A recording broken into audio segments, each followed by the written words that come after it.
വയനാട് ദുരിതബാധിതരെ സഹായിക്കാൻ മുഖ്യമന്ത്രിയുടെ ദുരിതാശ്വാസ നിധിയിലേക്ക് പണം കണ്ടെത്താനായി മുഹമ്മദ് ഹസ്രത്ത് അലിയും മുഹമ്മദ് സിനാനും കടല വിൽക്കാനിറങ്ങി.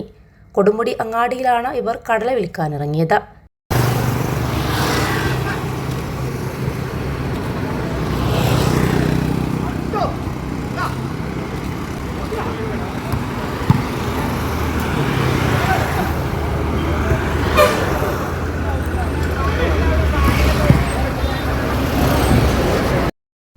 കടല വിറ്റ് കിട്ടിയ തുക മുഖ്യമന്ത്രിയുടെ ദുരിതാശ്വാസ നിധിയിലേക്ക് കൈമാറാനാണ് ഇവരുടെ കടല വിൽപ്പന.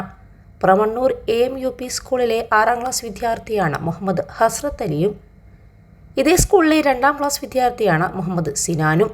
കൊടുമുടി കമ്പത്ത് മുഹമ്മദ് അലിയുടെയും കിഴക്കേക്കര കിഴക്കത്തുപറമ്പിൽ സുമയ്യയുടെയും മക്കളാണ് ഇരുവരും. കടല വിറ്റ് കിട്ടിയ തുക സ്കൂളിൽ വെച്ച് കൈമാറും.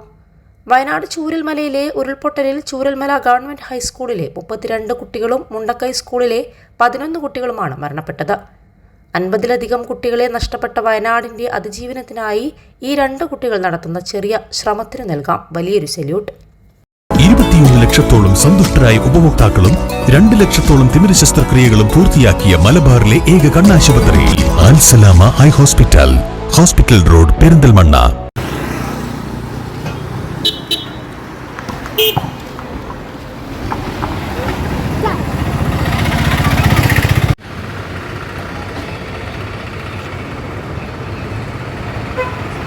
എന്തായാലും കൊടുത്തു, കടലയും കൊടുത്തു.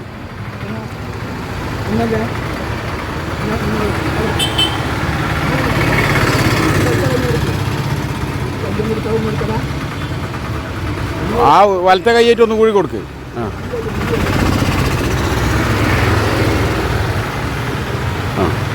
ഓക്കെ.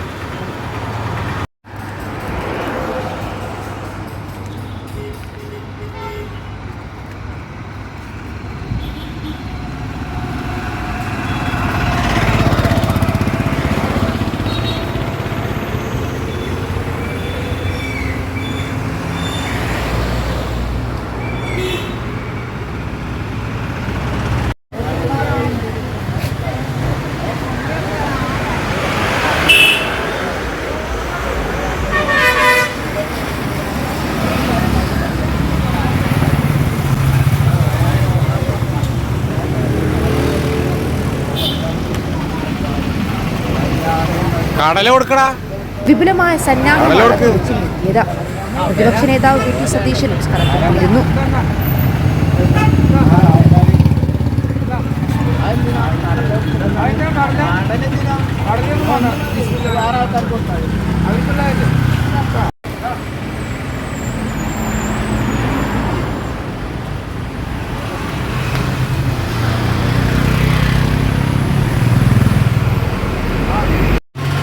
കൊടുക്ക്.